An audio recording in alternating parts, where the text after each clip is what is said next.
Buenas, ¿cómo les va? Bueno, mi nombre es Alejandro Fernández, soy otro de los profes con los que se van a cruzar en la materia. Seguro que ya estuvieron viendo los videos que les dejaron introduciendo la materia Gustavo y Roxana.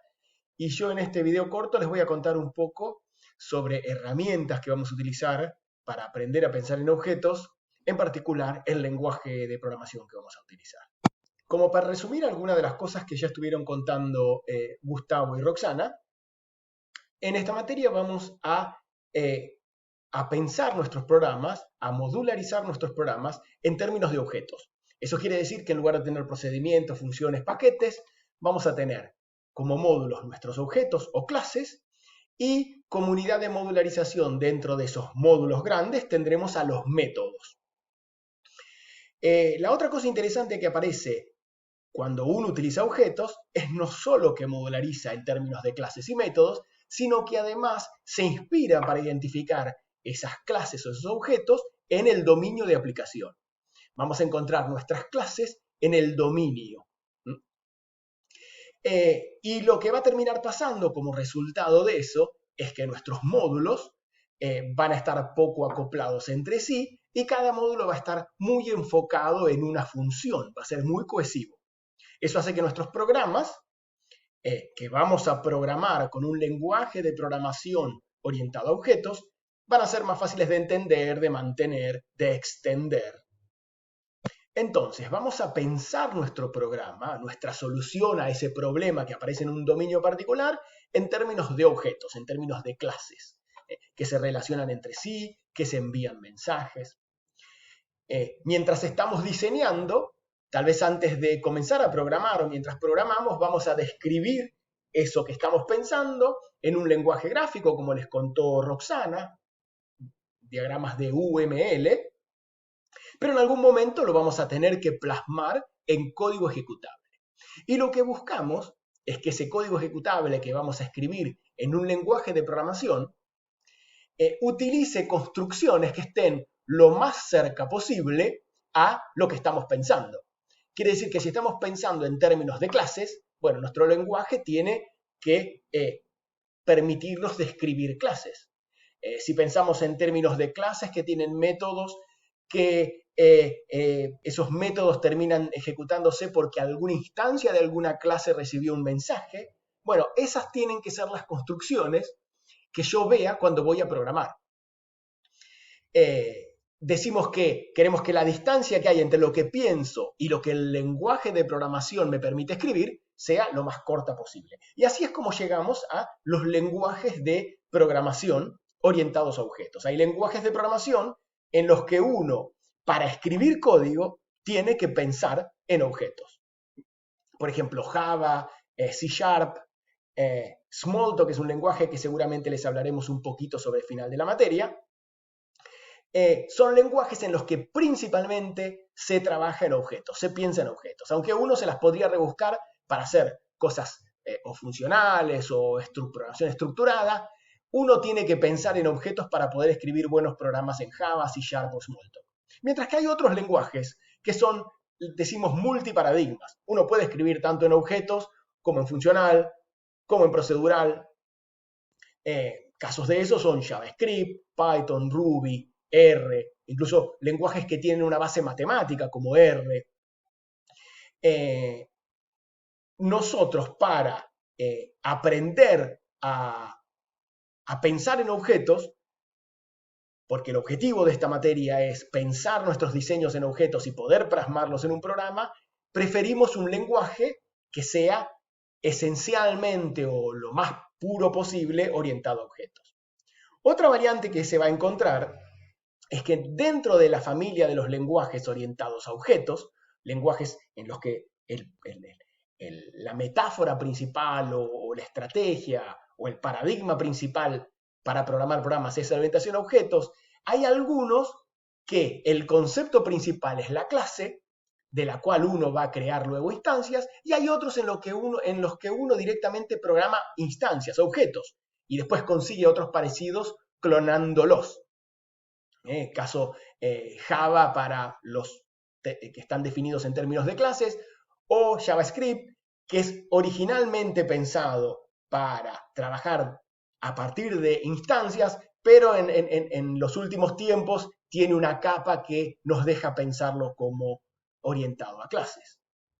Les decía entonces, para orientación a objetos 1, elegimos un lenguaje o buscamos un lenguaje que entre el conjunto, la combinación de características que tiene, una de ellas es que sea lo más cercano posible a lo que nosotros describimos o el lenguaje con el que pensamos nuestros programas. Eso es, queremos que sea lo más puramente orientado a objetos que podamos. Hay un par de lenguajes que cumplen con esas condiciones, algunas mejor, otros peor. En este caso, o para este año, o a partir de este año, elegimos como lenguaje para plasmar nuestros diseños Java. Java tiene como paradigma principal la orientación a objetos, aunque uno puede escribir en Java cosas que en términos de objetos sean muy malos diseños, uno puede escribir un programa casi un main, pero la idea Java no te lleva a que pienses en otros paradigmas que no sean objetos, y eso es bueno.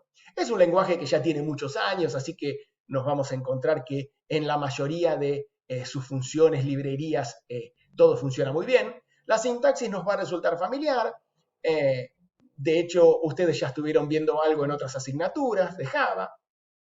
Es basado en clases. Otra cosa que vamos a ver es que entre las opciones que hay de lenguajes de programación, van a ver que están aquellos que requieren que cada vez que declaro una variable o un parámetro diga de qué tipo es o qué se puede hacer con ese parámetro o variable, y hay otros que no requieren que indique tipo para las variables o parámetros, y después en tiempo de ejecución ven qué pasa.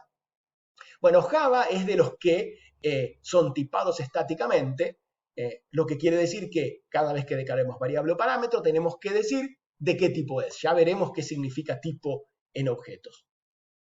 Bueno, y como cosas adicionales van a ver que Java, bueno, ahora la mayoría de los lenguajes de programación lenguajes y plataformas y entornos de programación son multiplataforma, pero bueno, es interesante que lo que yo programe en Java lo voy a poder portar, al menos ese código fuente lo voy a poder portar sin mayor esfuerzo a distintos sistemas operativos, incluso a plataformas móviles, casi programando de la misma manera. Y lo otro interesante con respecto a Java es que hay mucha bibliografía, hay muchas herramientas, entornos, librerías, y hay una gran comunidad a la que se puede preguntar. De todas maneras, en términos de comunidad, para ustedes y teniendo como foco de esta materia el diseño orientado a objetos, la comunidad principal en la que vamos a preguntar es la comunidad de la materia, los foros, los ayudantes, los compañeros, y si ya cuando haya alguna duda puntual respecto a cómo escribo tal o cual cosa en el lenguaje, que van a ser las menores porque el foco de nuestra materia va a estar en el diseño, ahí ya podemos preguntar en foros. Igual, siempre hago el chiste, tengan cuidado con el Google Driven Development o Stack Overflow Driven Development, esa idea de cuando algo no anda, pregunto en Google o en Stack Overflow y copio-pego de la respuesta con más votos. Siempre que consulten comunidades, intenten entender primero por qué es que esa solución que se propone es la más popular, y si no les queda claro por qué eso funciona, pregunten en los foros de la materia. Si estuvieron prestando atención al último video, a la última parte del video de Roxana, en la que habla de diseño UML, seguramente hace referencia a otro lenguaje, a Smalltalk, y a un ambiente que se llama Faro. Bueno, en algunas otras instancias, de hecho el año pasado en la materia utilizábamos Smalltalk Faro, y este año decidimos hacer la migración a Java, sabiendo que ustedes ya traen un poquito aprendido de otras materias y podemos aprovecharlo. Bueno, y el lenguaje es una de las decisiones que uno toma cuando va a programar. Otra decisión muy importante que uno toma es el ambiente, es el entorno de programador. Si bien cuando uno programa Java, por ejemplo, simplemente escribe archivos de texto y los podría escribir con el Notepad, programar es más que escribir el código fuente. Es poner el programa en ejecución y en tiempo de ejecución inspeccionarlo, depurarlo, detenerlo, avanzar de a pasos. En nuestro caso va a ser ejecutarlo, detenerlo y ver cuáles son los objetos que han sido instanciados, o las clases que han sido instanciadas, qué objetos tenemos, cuál es el estado de sus variables de instancia, quién conoce a quién. Entonces, si bien no vamos a ver en particular un entorno de programación o un conjunto de herramientas de programación para lenguaje Java, hay un conjunto de opciones que ustedes tienen. Creo que en la práctica la mayoría de los ejemplos los vamos a hacer con Eclipse. Hay otras herramientas muy buenas. Ustedes estuvieron usando NetBeans en otras asignaturas. Visual Studio Code está madurando mucho, da mucho soporte para Java. Hay una herramienta que pueden conseguir gratis, no open source, pero para uso gratis, para uso académico, que es IntelliJ IDEA. Bueno, cualquiera de esas les van a ser de utilidad en la materia. Lo que es importante es utilicen la funcionalidad.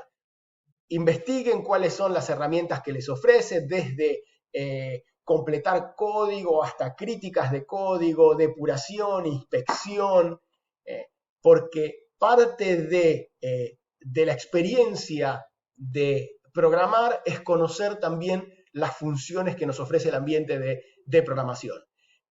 Cosa que no vamos a discutir mucho en la materia, pero que tiene un rol importante. Y finalmente está el rol de las librerías y frameworks, ¿no? Cuando uno programa cosas complicadas no empieza desde cero. Seguramente utiliza librerías o frameworks o APIs que ofrecen distintos proveedores como punto de partida.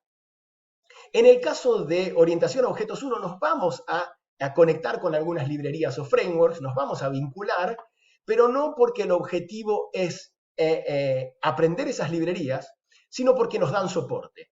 En particular vamos a trabajar un poco con las librerías de colecciones y eso nos va a guiar en algunas formas para recorrer, filtrar y transformar colecciones de objetos, y vamos a usar JUnit como mecanismo o como soporte a nuestra estrategia de todo código que escriba está cubierto por tests de unidad que se pueden ejecutar de manera automatizada.